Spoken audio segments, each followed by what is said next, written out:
Hello, everybody. Um, I tried to start this Chumash class, this Torah class on Genesis a few months back. I was basically doing it alone, and I found it to be actually quite boring to do it on my own. So I reached out to a friend of mine. We actually went to school together, went to yeshiva together for many years. His name is Yitzchak, and I'm going to introduce him now, and we're hopefully going to try to walk through Genesis together. And here is Yitzchak. Hi, Yitzchak. Hi, Donnie. How's it going? Great. Thanks for helping me out here. I was struggling doing this by myself, and I couldn't think of a better person to join me. Thank you. I really appreciate that. I really am excited to learn with you. I'm not even joking about that. I don't know if we ever learned together before in the past. Has that ever happened? Ever learned anything? Being like as like a charusa properly, has that happened? As I was late, can I tell a funny story? Go for it. As I was late, I was thinking about. It's funny. This reminds me of. You don't remember this? I don't know if you remember this or not. We were officially learning together when we were in fourth year in yeshiva. Okay. And you would leave early all the time, and I got annoyed at you that you left early. Oh, so this is payback. Got it. You're like, oh wow, how the tables have turned. Perfect. And no, Yanga, Jacob is not here. Me and Jacob are learning on Sundays for the Talmud stream, the boring one. So hopefully this will be more interesting. Okay. One last question, just because I've never done this before. Sure. Is there a way for me to see who is also watching?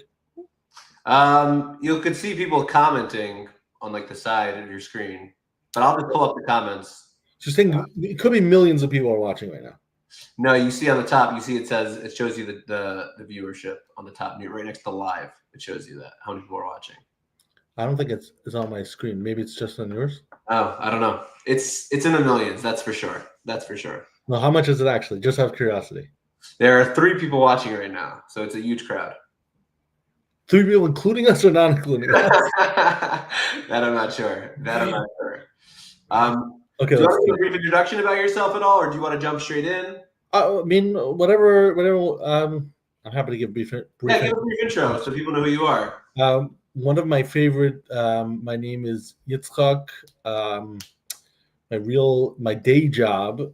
I have many jobs. My day job is I teach in a Jewish day school, and I've been teaching Torah and many different learning Torah, many different levels, settings, for quite a long time right now. Awesome. So that's basically okay, and that's exactly why I wanted to bring you on board. So thank you very much for joining us. So I don't know how we're gonna walk through this. Maybe we'll start reading the verses, and we'll just see how things play out. If we want to look at different commentaries, I'm happy to. So let's just start from the beginning. Okay. Bereshis bara Elokim es hashamayim v'es haaretz. So in the beginning, God created heaven and earth.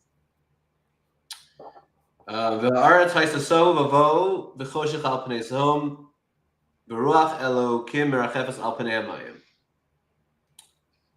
So the earth was unformed and void, with darkness over the surface of the deep, and a wind from God sweeping over the water.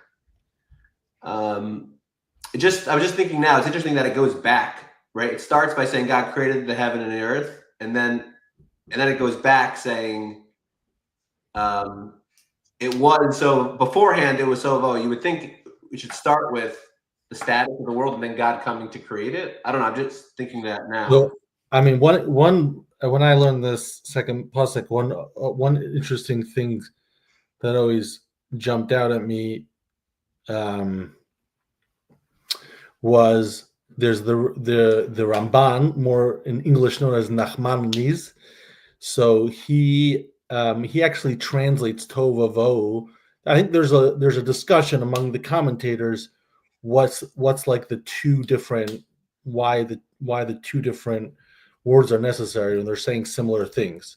So This is it's like an unorthodox commentary, which is really different, but it's like a whole different way of like viewing this verse. Basically, is that he says that to means like the classic explanation, nothingness, but vo, or maybe it's the other way around. I don't remember which one it is, but it's not so important for right now.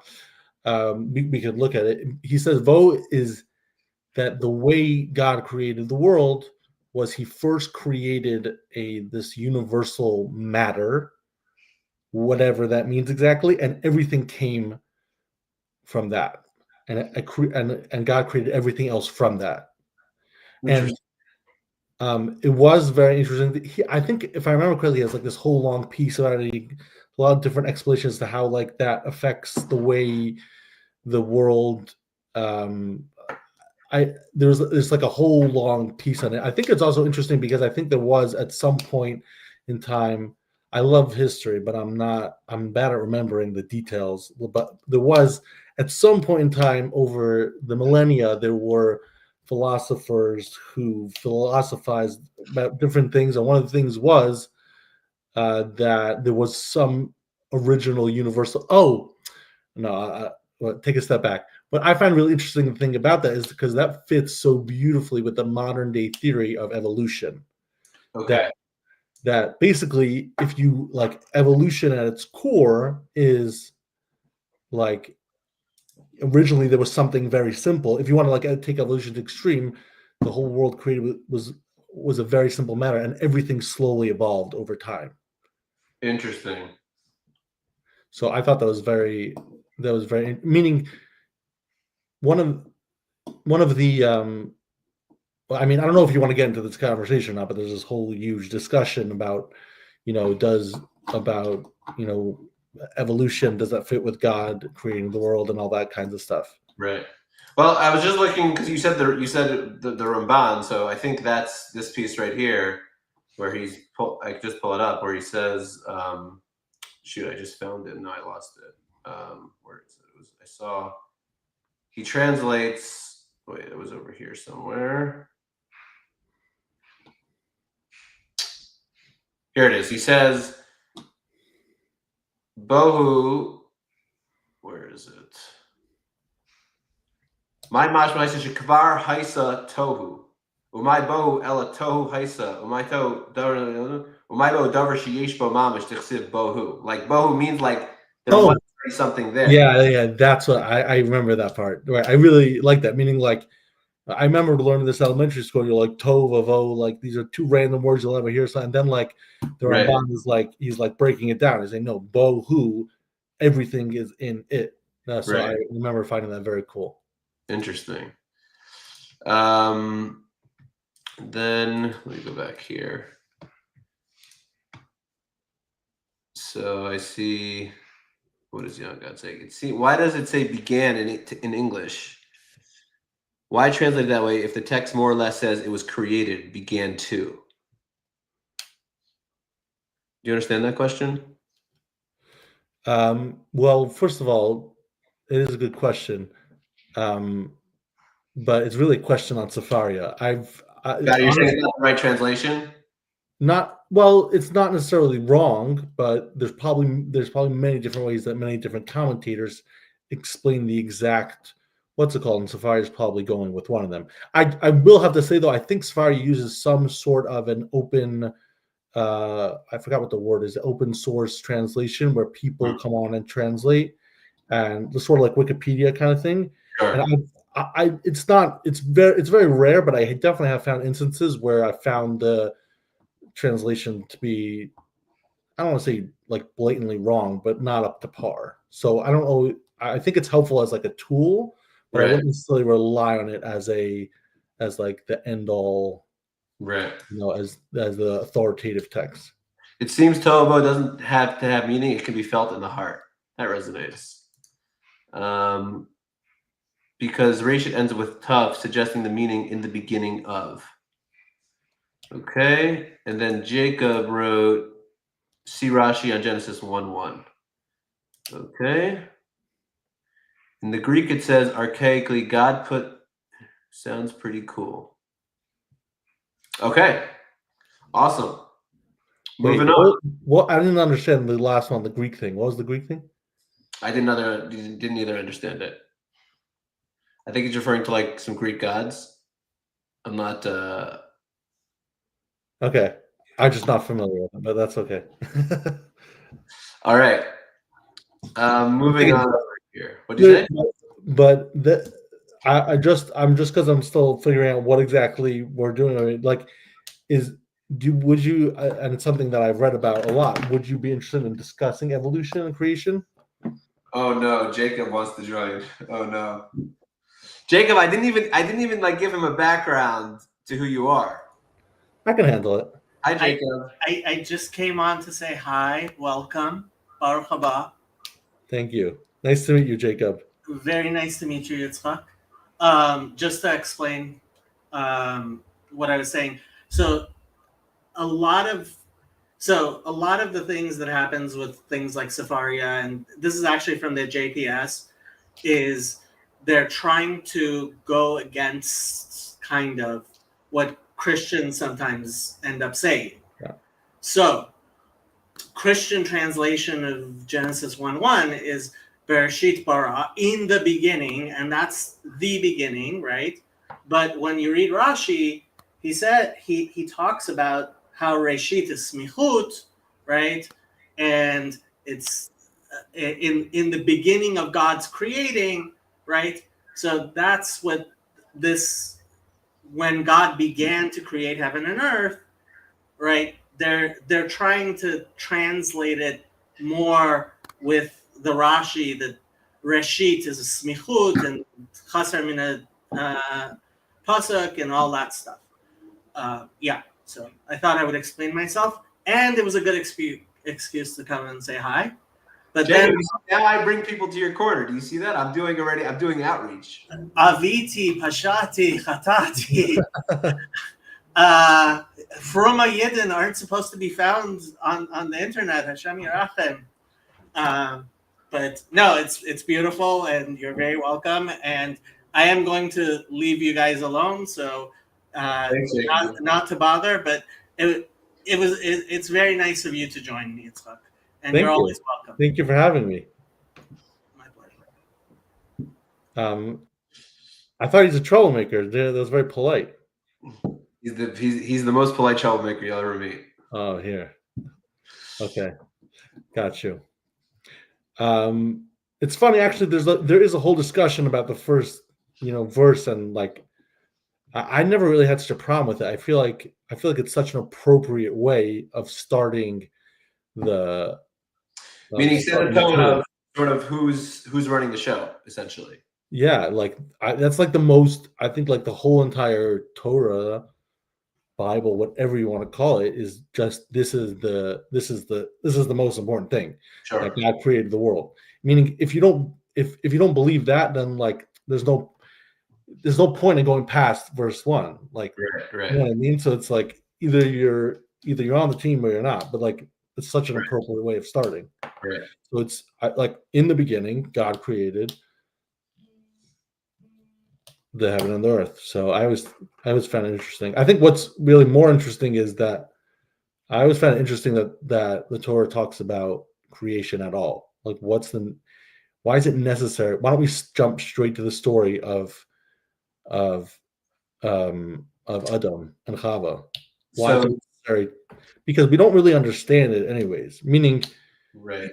Like, why is it important for us? Meaning what you're trying to say is that start with the story of Adam and Chava, and then it's clear in that story that there's a God running the scene, right? God's talking to them. Like, shouldn't that be enough that God is sort of yeah, well, I would say have the first sentence in there. God created the heaven and the earth. However he did it, not our problem. Oh, okay. And then, okay, he created a bunch of things, and now let's jump straight into the story. I'm influenced how I learn. I don't know if we've ever discussed this about how I learn Chumash and Tanakh. Is very much influenced by someone named David Foreman. Are you familiar with him? No. You gotta listen to his stuff. He's really incredible. So he's very one of the things that he like that he's a what's the word? whatever crazy about into Yeah. is that you have to ask all the basic questions. Like you can't you gotta ask all the basic questions, and that's like meaning like he asks all the obvious questions, and then he's brilliant. He like specifically he has his book on the first like really on the story of Adam and Chava and Cain and Hevel. It's like this mind-blowing story. It's like it's one of these things that's like deceptively simple and like but like it's unbelievable. Anyways, um but another thing that he's very into, which I was influenced by, is that anytime you open a book, you have to ask yourself, like, what's the point of this book? Like, what's this book trying to teach me? Right? Yeah. Like, is it a biography? Is it a comedy book? Is it whatever it is? So, what's the point of the Torah? Right? The point of the Torah is really to teach us how to live our lives. As a matter of literally what Torah means. Torah means to teach. Right. Right. So, what are we being taught by knowing what was created on each day, and that there was Tohu and Vo and sun and the stars? What are we learning from that from the details of creation? I mean, I totally understand that we have to know that God created, but what are we learning from the details of creation? Right. Right. By the way, if I'm ever talking too much, you can tell me. Like I don't know. No, I'm trying to process it. This is helpful. I mean, my first thought is that we learn. I guess this is God's first acts, and our goal in life is to emulate God, right? And I guess there's a lot to learn from the way God creates, and essentially our role in life is to create, right? So if the goal of a human is to create in this world and hopefully to create in a productive way, then it would make sense that the first thing you see is to watch God create and what his method of creation is. That would be my first thought as a response to it. But I think the question is more powerful than any answer.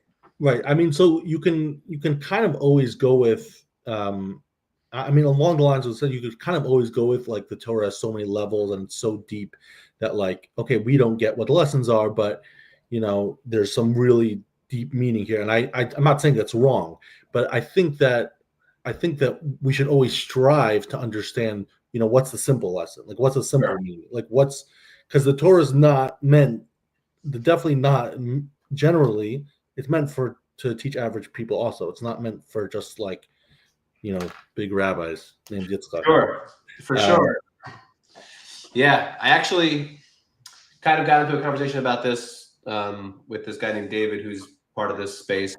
And because we had a conference in Chicago a couple weeks ago, and he was telling me about how, in different, there's different, he's talking about different midrashim and different Mamari Chazal, where it sort of basically, whitewashes the sins of the Avos or the sins of someone in the past, right?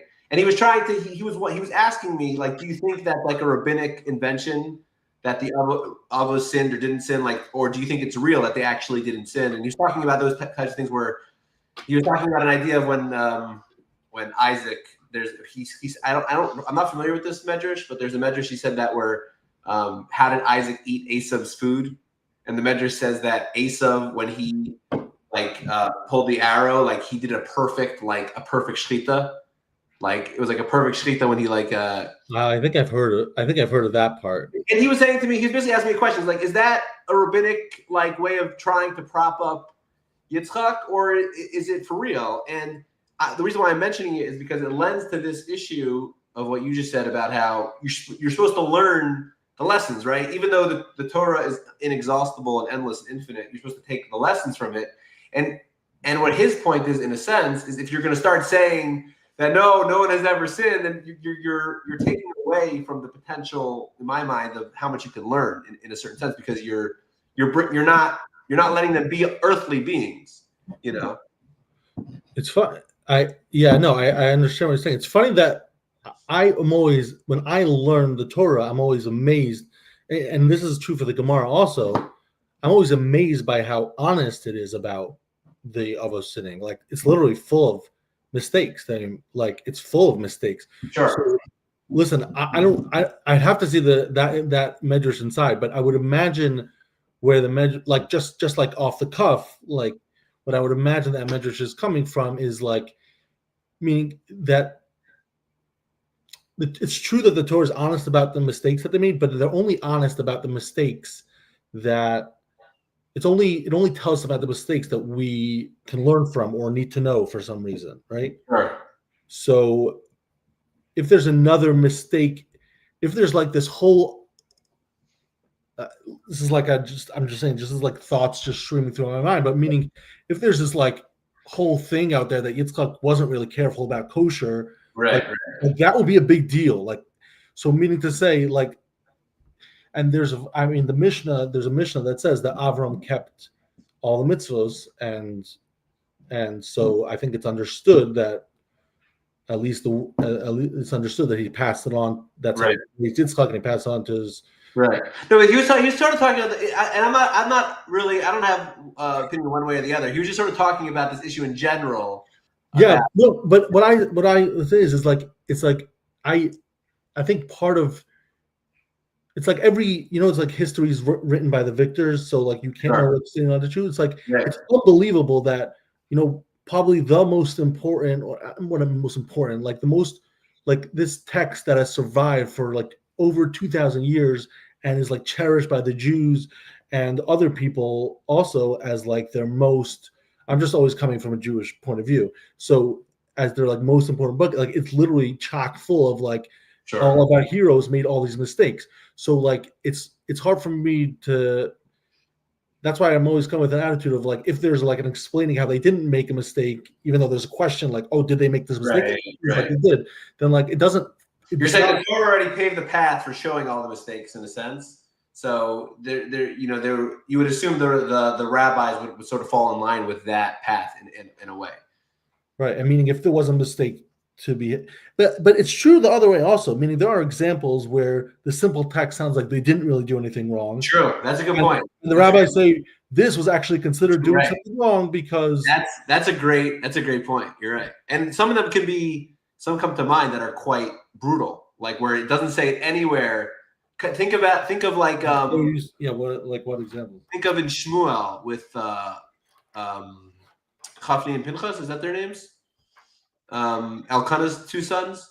Is it Chafni and Pinchas, or am I? Oh yeah, I know what you're saying. Yeah. So the pasuk is very bland, and then the rabbis come and say, "Oh, these were like real sins, like were like that are not captured in the verse at all." Right. Which is fascinating. So that's actually a really good. I didn't think of it. That's a really great point of where it actually works the reverse sometimes. It's actually kind of fascinating.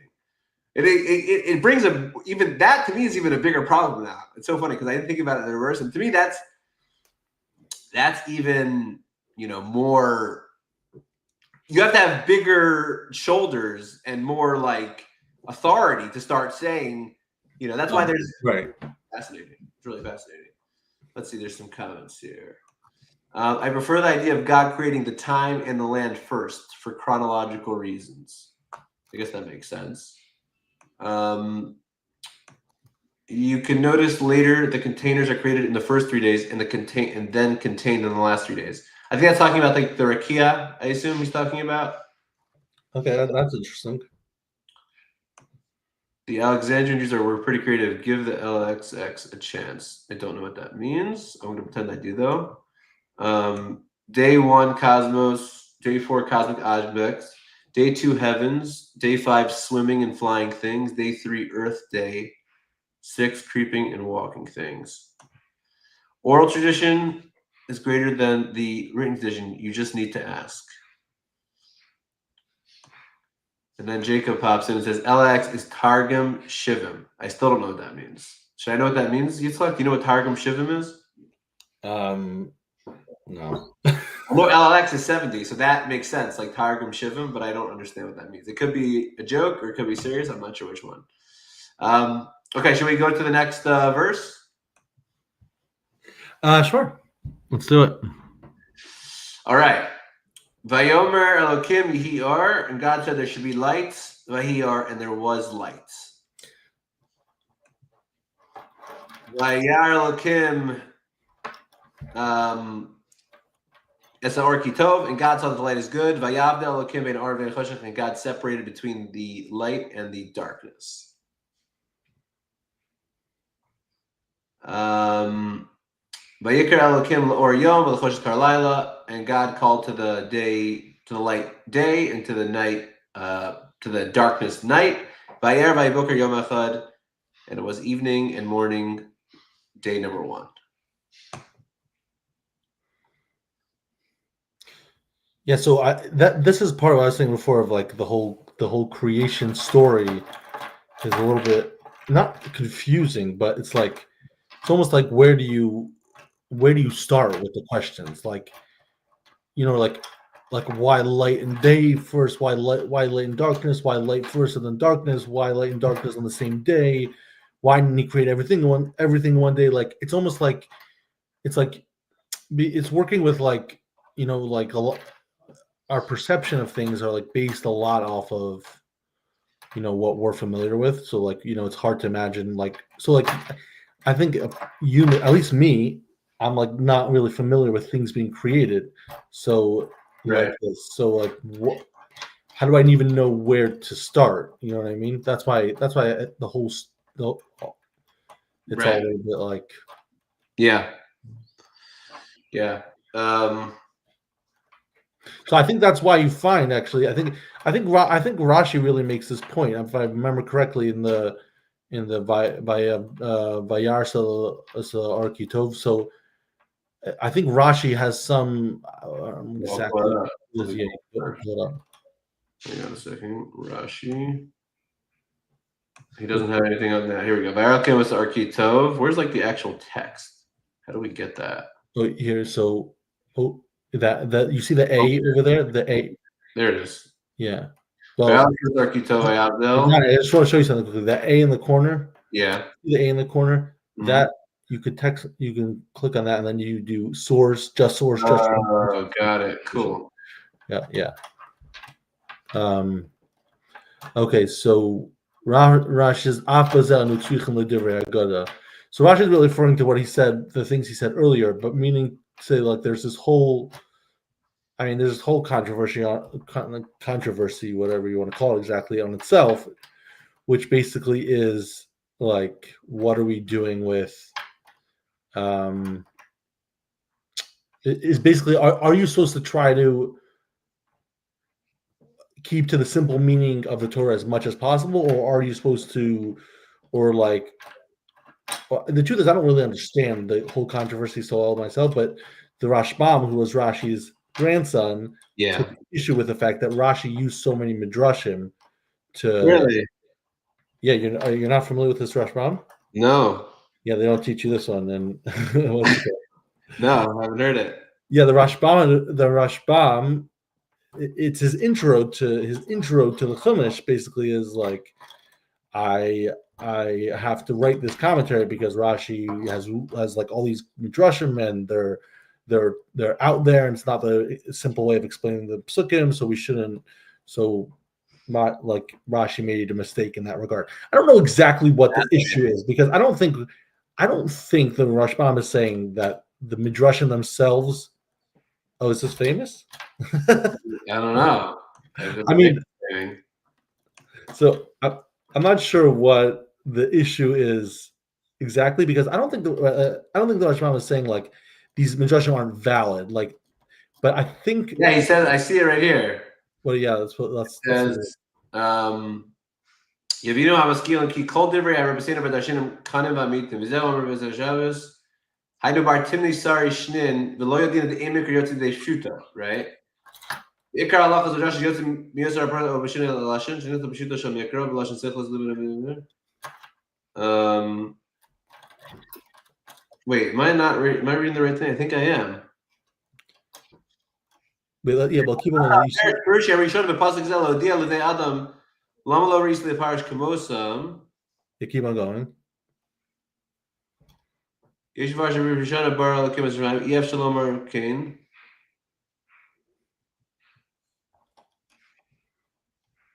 Right, but now he's going to do his explanation. Maybe it's not in his Akdama. Oh yeah. Over there he starts talking about Pilegesh Begiva.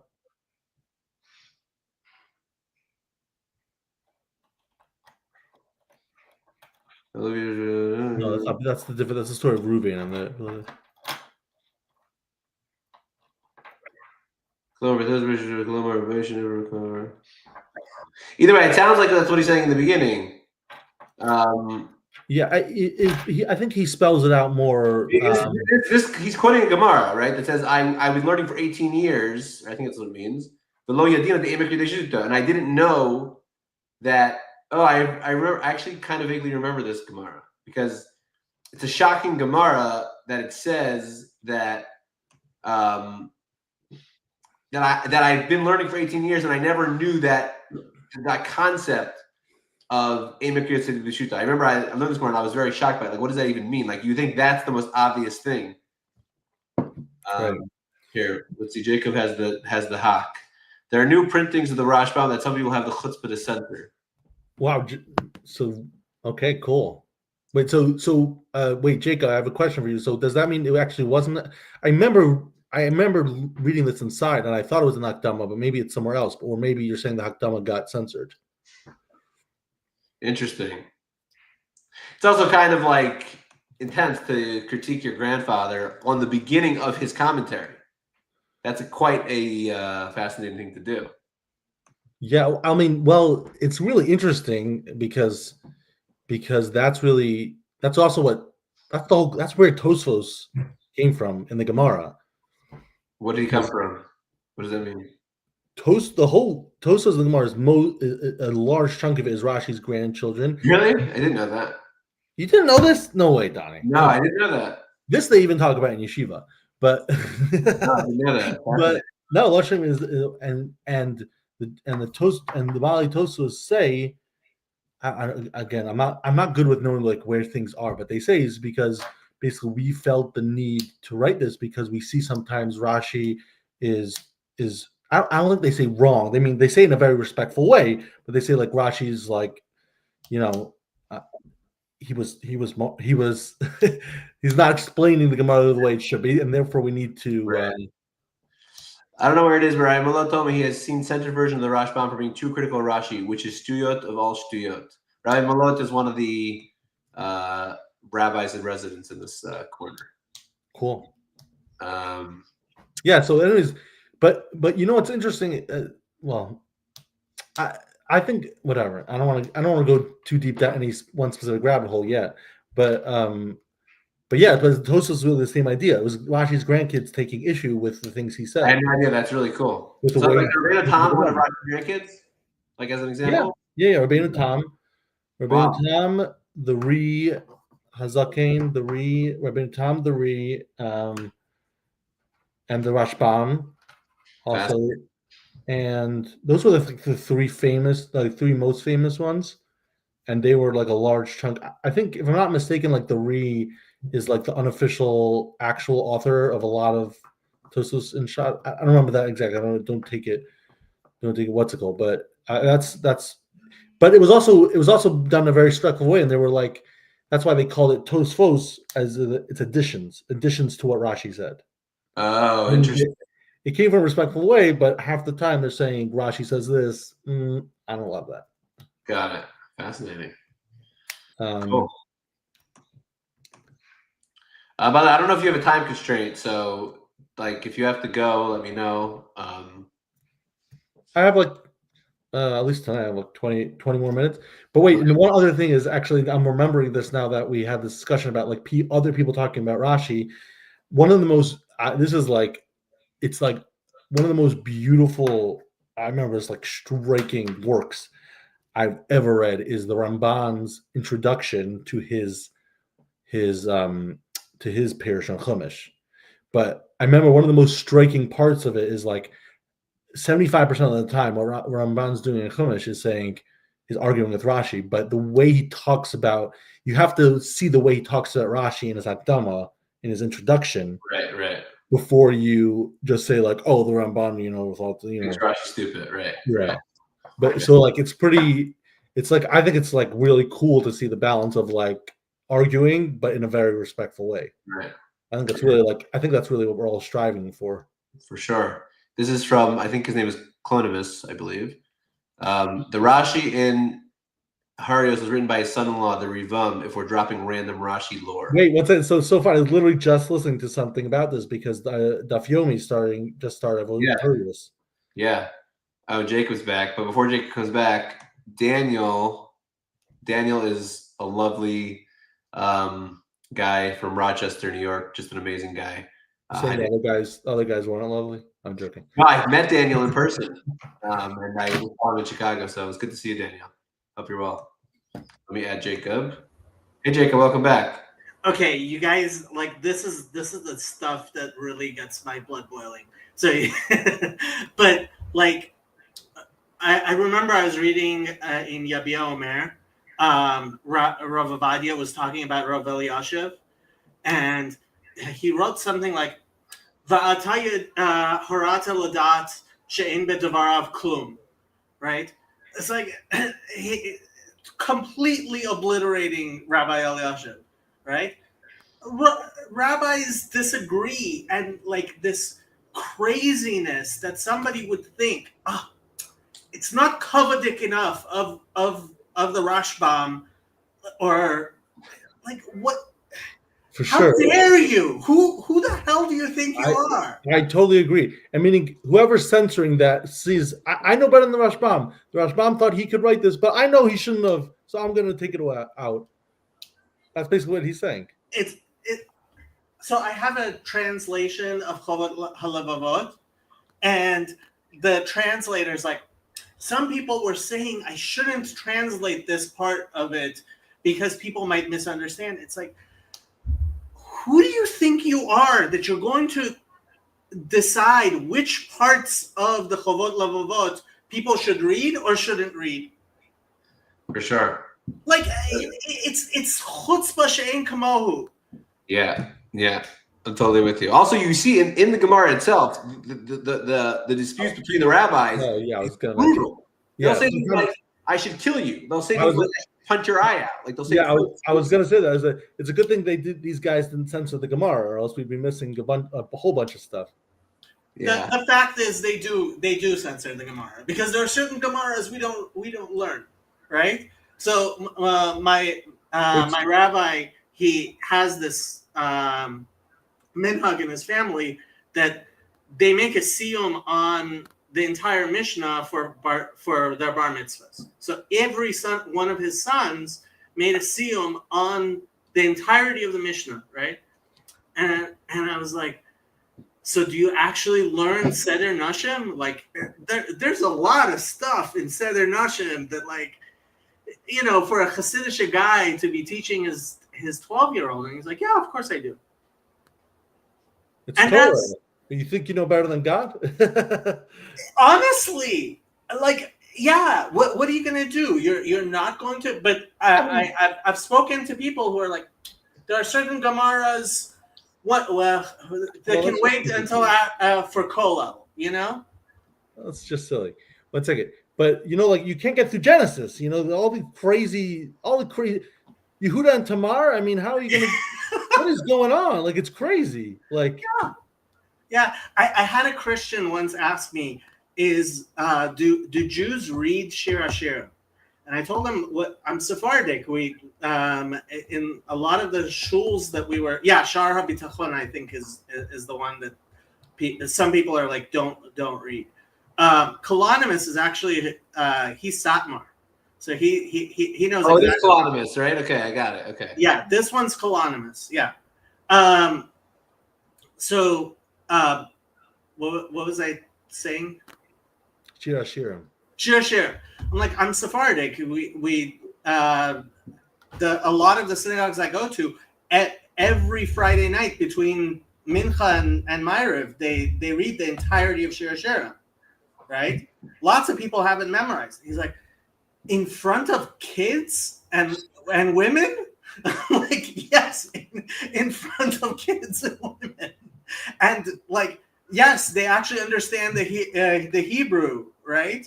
Wait, so 1 second, Jacob, I'm just going to jump in for a second. Are you from? There's actually a Gemara about about the Chazal were just the Gemara discusses that they were potentially not going to include Shir Hashirim because it's so. Yeah. Yeah, you're familiar with that. Okay. Yeah. I'm surprised you haven't heard of Targum Shivim though. Come What on. is it? What? So the Well, I'm a Ratzim, Septuagint. Donnie.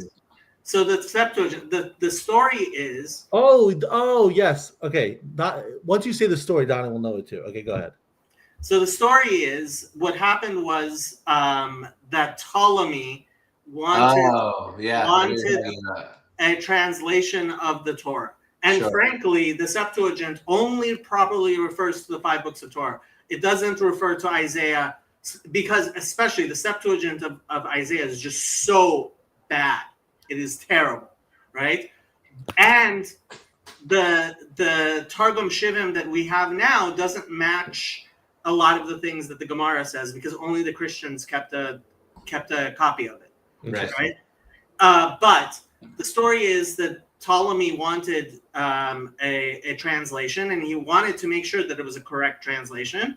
Yeah. And so he took 6 sages from each tribe of Israel, so 72 total, and he split them apart and imprisoned them until they each came up with a translation.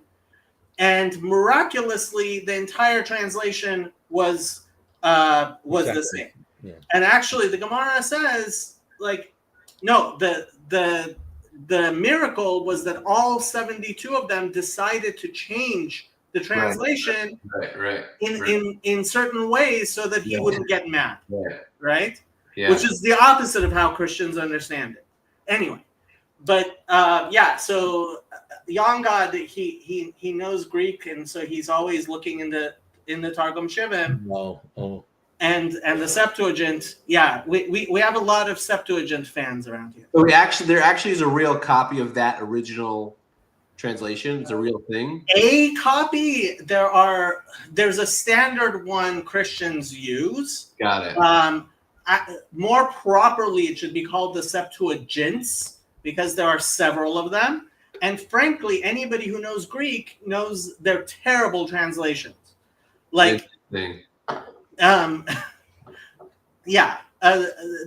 absolutely terrible translations. But in certain places, like we actually had we had a Greek Bible study for a little bit where somebody who knew the Septuagint was doing Septuagint here, and you can tell the places where it's obvious the person was misreading. For example, in Psalm 22:1, right? Yeah. It says, so it's Eli, Lama Azavtani, something, Rachok Mishagati, right? You are far from my roar, Shagati, right? But the translation is Shagagti. So it's obvious how he misread it. He thought it's Mi Yeshuati Divrei Shagagti is how he translated. So if you look in the Septuagint, right, for this verse, here, I'll pull it up. I already pulled it up. No, the Septuagint. Oh, I don't know how to pull that up. I would have gotten kicked out of yeshiva if I knew how to pull that up. Today, somebody asked me where to find a certain Ma'amar Chazal, and I said, honestly, you should probably just Google it or ask ChatGPT. And then I texted my Rebbeim from base will be so mad if they hear me say this. Exactly. Okay, so there was a time when I was so frum, I refused to use the Jastro. I would never use the Jastro. And I still, I don't know. If you've ever read the Hakdama to the Jastro, it still makes my blood boil. Oh, I haven't. Let's take it. I want to hear what's in the Hakdama. That reminds me of I've heard there's people who they'll use a Jastro, but they'll purposely put it on the floor while they're using it. Yeah, so this is the Septuagint right here, LXX, but how do I get it to go away?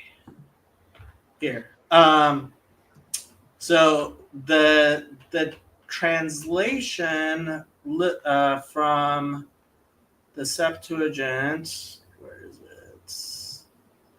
I had everybody asking why I was reading the Rishima Shir. What's that? It's like, you know what that is? What? You know what the Rishima Shirim is? Sure, it's Yoshaber. Oh, got it. There you go. That's an expellable. Question is, what's worse, the Jastro or the what's it called? There are also people who have issues with Kati, apparently. Yes. Of course, Kati. Ohive. Well, Kahati was Rahman al-Islan at Tzioni. That's why. He's from Satmar. Yeah. And there's a reason why Satmar printed their own version of Shulchan Aruch Harav.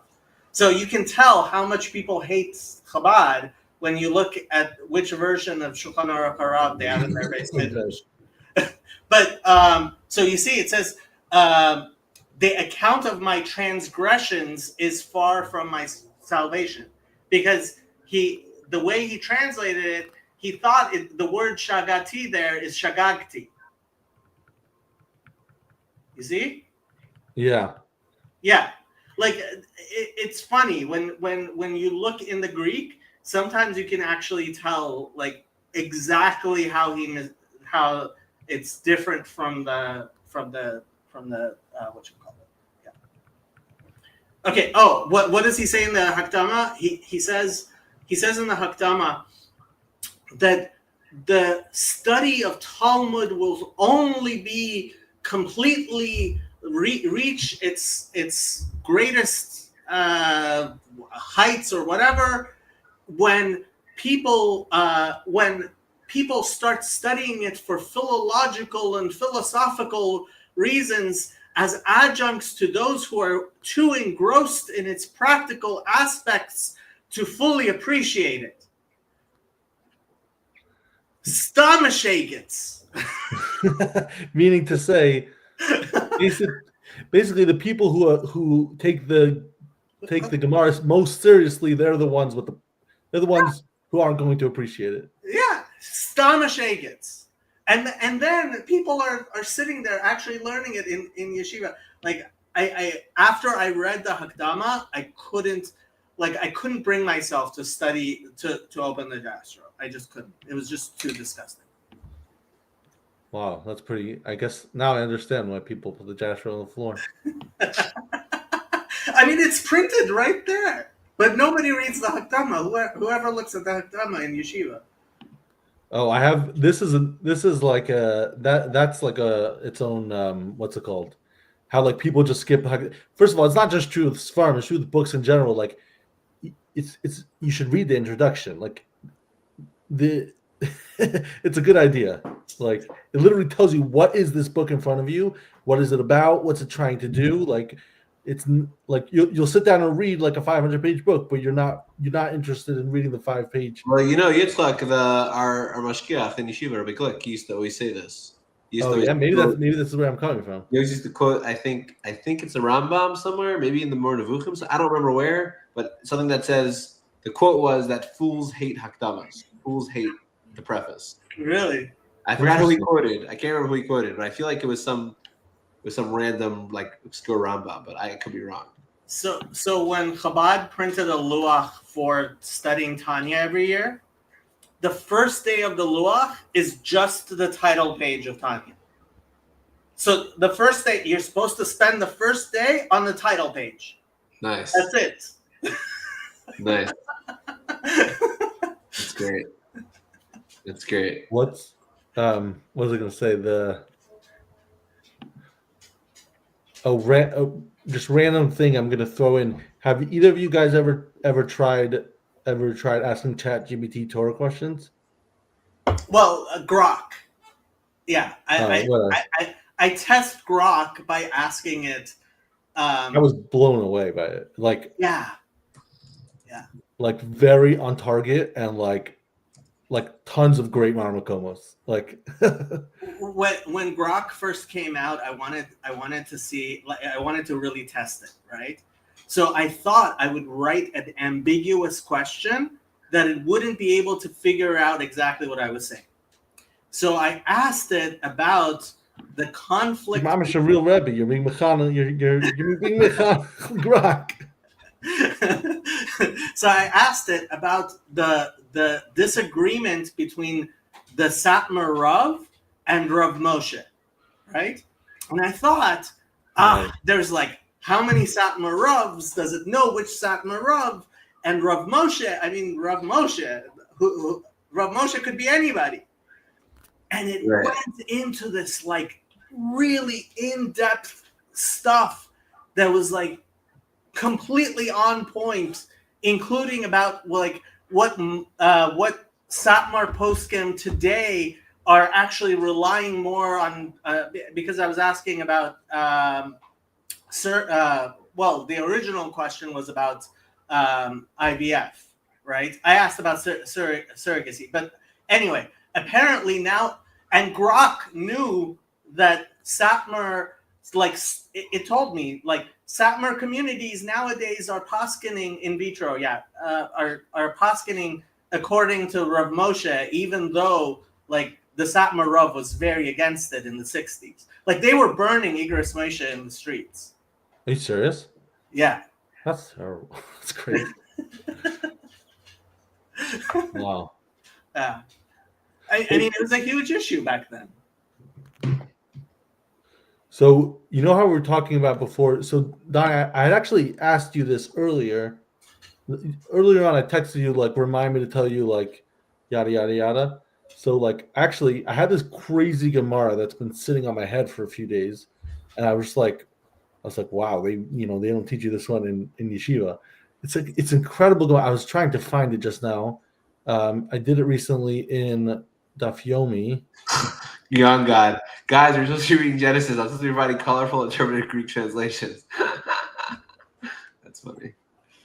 Yeah, keep going. What are you saying? Yeah, keep going. Wait, but I'm saying, can I? Do I have permission to go slightly off route? Sure, go for it. Yeah. I just wanted to share some young God humor. Yeah. Okay. So I really want to find it because it's always better when you read it inside. But whatever. Anyways, this crazy Gemara. I think it was Rava. He said the story is he's going to a non-Jew to because the non-Jew owed him money, so he's going to get him money, or something along the line. It doesn't really matter what he was going for. And the Gemara says this, like you would think they would censor this part. The Gemara says that he walks into the non-Jew, but it doesn't explain it. He says he meets him and he says the guy is sitting in a bathtub with roses with naked woman all around. Oh, I just learned it was in Daf Yomi. I just saw this. Yeah. And then, but I think then it's a really interesting conversation. The conversation is super interesting also. Yeah. But the mind blowing thing for me is why did he get into a conversation? Why didn't he turn around and walk out as soon as he saw what was going on? Right. Yeah, I saw this Gemara. It is a very weird Gemara. It's like crazy. It was like, wow, they don't they don't teach you this one in yeshiva, right? They do not teach you that one in yeshiva. The mission. I mean, it reminds me of the mission in Avodah Zarah with Rabbi Meir, and that they asked him, "Why do you walk into the baths with pictures of Aphrodite?" And he says, "Aphrodite came into my place. I didn't go into hers." Right. Oh, so you're saying it's similar. Oh, maybe you're saying maybe that's the answer but meaning no.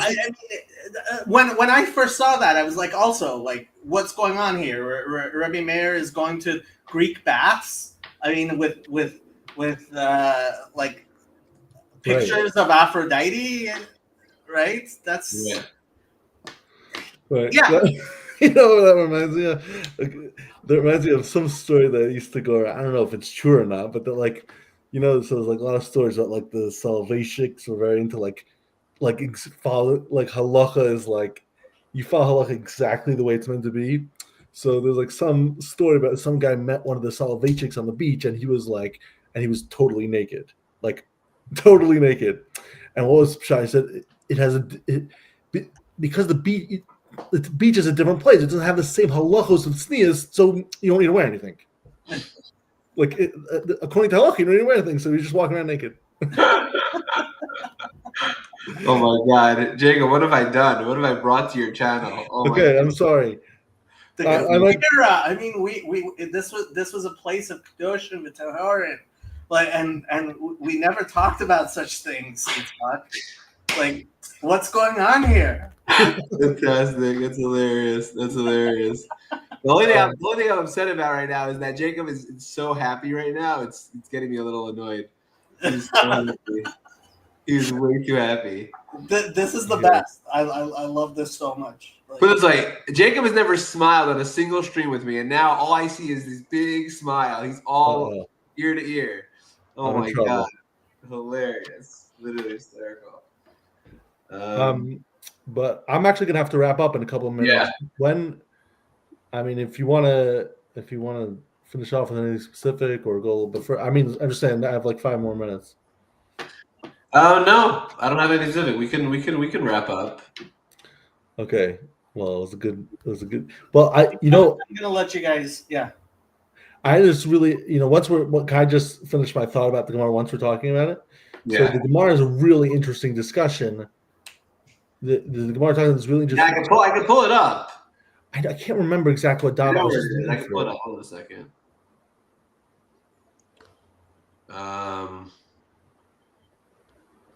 Give me a second. Where is that?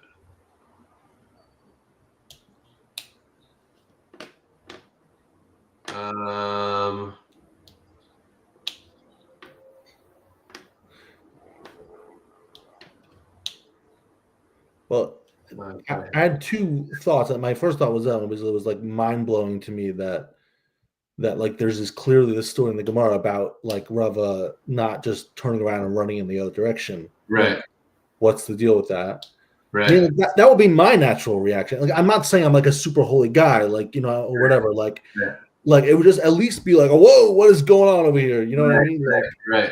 With the, like, for sure.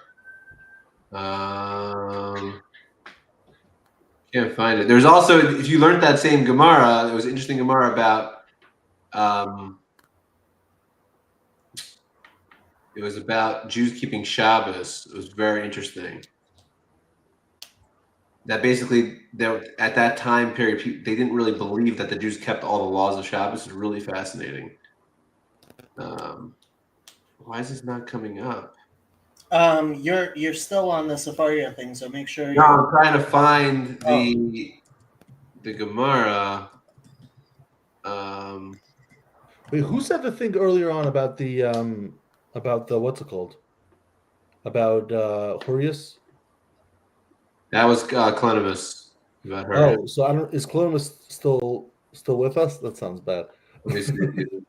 Yeah, he's still here. Look, he said this is nostalgia. Not gonna lie. Yeah, I'm sure it is. So there's this. You should actually join, but Yitzchak's leaving, so we're gonna have to close it anyhow. I mean, we could do another 5 minutes. I'm having a good time, I'm here. Yeah. But basically, this is really interesting Gemara. No, not Gemara. I'm very into one of the people I listen to a lot is Shirley Bornstein. Have you heard of him? No. So he's like one of the big. He's like gives a huge like Daf Yomi share in Lakewood. He's very, very. It's pretty incredible. It's like all sorts of really interesting stuff. One of the things he's very into is like these kinds of random historical things, and like he like throws them in whatever. We can talk about that another time. But basically, his thing in his introduction to Horius, he was talking about who Rashi was, and there's this sefer that he quotes a lot called the Margolis Hayam, which basically he says he proves that it's not Rashi because I don't know, maybe Clone is familiar with this because he says he proves that it's not Rashi because there's one laz in the whole Horius. Like Rashi says, like, oh, this is what the word means, and then in a belaz it's whatever. Look at this guy. This guy knows his stuff. So yeah, very good. So yeah, anyways, it's really so, and the laws is in Latin. So he says it can't be Rashi. Rashi's Old French. Rashi always says laws in Old French. Why would he? So it must be as someone else. And then at the end of Makos, the Rivan takes over from Rashi, And over there, he also has a laz that's Latin. So he makes the connection, says, oh, it is a very high probability that the Rashi of there is actually, in Hordius is actually Rivan. So it's cool. Donnie, do you have any success on that? Yeah, I found it. But can you pull it up on the screen? Yeah, hold on. I'm just about to pull it up. Donnie, you're really like a tech expert. Like you really like. Yeah, Jacob taught me all of it. Here we go. Here. Rava Atmilei Korban al-Bar Sheshach Biyom Edom. Rava brought a gift to this like priest or whatever, this like not priest, this like high person, I don't know, like a prince or something, named Bar Sheshach Biyom Edom on the day of like a day of worship. So Amar Yadana Beit Lo Palach Avodah Zarah. He knew that this person does not worship Avodah Zarah. He found him sitting up to his neck in roses. The Kaimazonas Arumas Kaime, and there were these naked prostitutes that were alongside him. So Amar Le Isluch Haigavna Amad Asi, which means, you want to translate that, Yitzchak? Are you going to have something similar? Like, is your future world La'amad Asi, is it going to have anything like this? Right. So Amar Le Didana Diva Tvei Mehai. He says, Rava says back, ours is going to be better than this. So Amar Le Tvei Mehai Mihava. How can it be better than this? Right? Amar Le Atun Ika Alayo Aimsa de Malchusa. Anan Lo Tehav Alon Alsa Malchusa. He said back to him, right now you have fear of the king. Yeah. We don't have fear of the king. Amar Le Anamiha my Aimsa de Malchusa Ika Alai. So he says back to him, what fear of the king do I have? Yeah. Apparently, Adiyasve, and while that happened, by the way, apparently the background of the story, I think Rashi fills in the gap or something. Basically, this guy, he was like super connected and like whatever. He had protexia, like so meaning like he didn't have to be worried about these things. He's like, oh, I don't have that problem. Got it. And Adiyasve, as they were talking, Asu Pirkus of the Malka, some I guess person of the king came. Amar like Kum, get up to Kabbalah Malka because the king is here. Kinafik Azal. When he got up, Amarle, Eina de boy lemichsil hu bishusa tifke. Eina de boy lemichsil hu bishusa tifke. Anybody? Eina is the I de boy lemichsil hu bishusa that wants to like see for you or give you bishusa as like a curse or a bad thing. Tifka, that I should pop out. Meaning to say, right. He was so impressed with like, wow, you said this thing, and suddenly the king's asking me at the same time. Like, wow, that's crazy. Right. And Amarle Rava Amen, and then Paka El Tabar Sheshach, and then the I popped out. It's like a comedic story basically. It's crazy. It's a crazy story. Then the end, Barshika's eye pops out. That's the end of the story. Is that it? Wait, so crazy. Then two Amoraim say, well, then the part that I thought was just so interesting is that there's right after that. So then two Amoraim say like, oh, those weren't like Rava should have told him something else. They should have told him this pasuk or that pasuk. Right. Basically, these are all. It's like an obvious question. The obvious question is like, what are you talking about? Like, the fear of the king, meaning like the world to come is going to be like unbelievable. Not anything physical. It's going to be better than anything. Like there's tons of Mamari Chazal and Psukim, and like why is he saying that? And I thought it was so.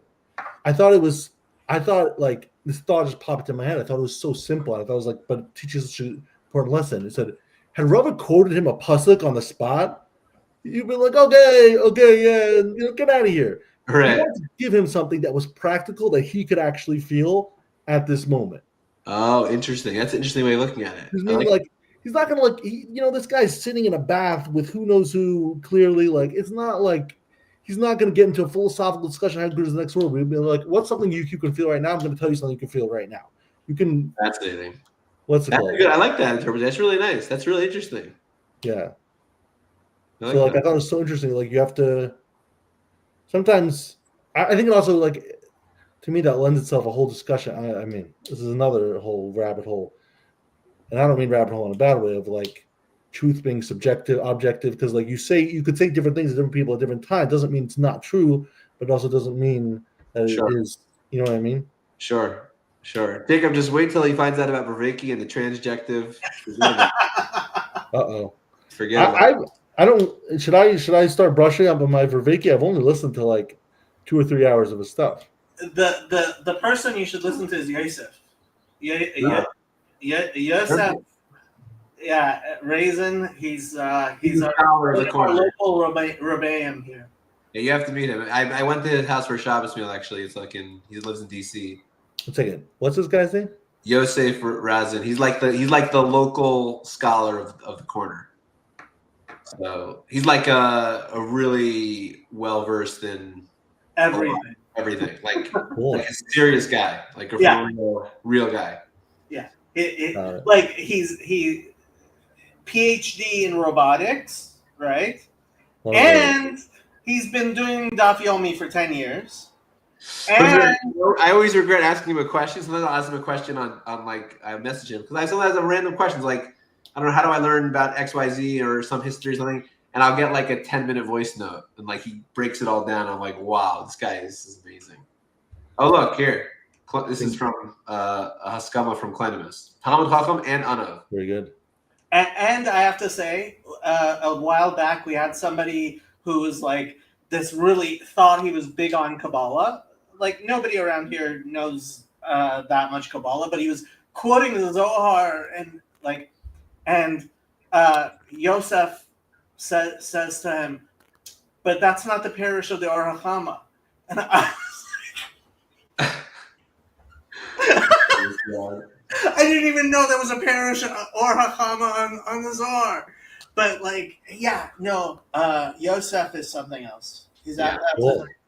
By the way, anybody who's listening, South Estuary is in October, and Yosef is one of the speakers. I know. I can't make it. I'm so upset. I'm going to be in Israel. I can't make it. I'm so mad. Donnie, going to Israel? Yeah, I can't make it.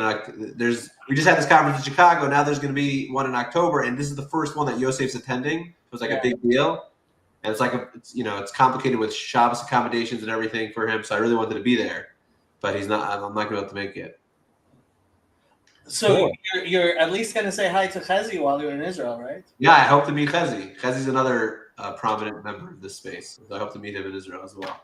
So I mean, this is kind of probably gonna have to be another. I'm like curious how this whole space thing started.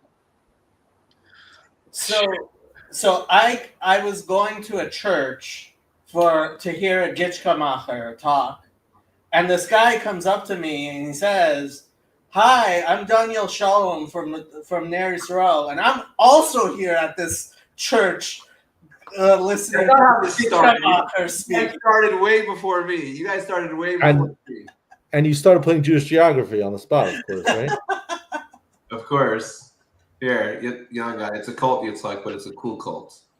Sounds cool. There you go. The best discussion started around Jordan Peterson.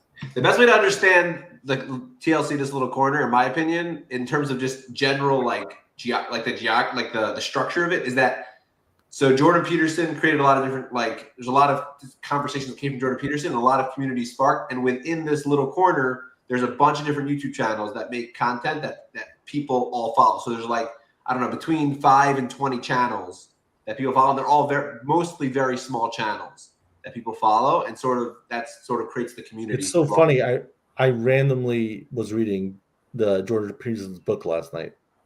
There you go. You knew you were coming. Randomly, Hashkafa Pratis. Well, seriously, it's crazy. Yeah. Yeah. There you go. All right. We'll wrap up. It's been a pleasure. Nice to meet everyone. Thank you for hosting, Jacob.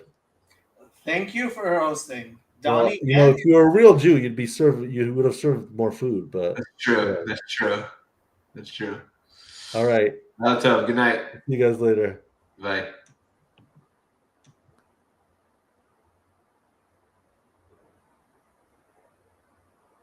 Wait, did it end?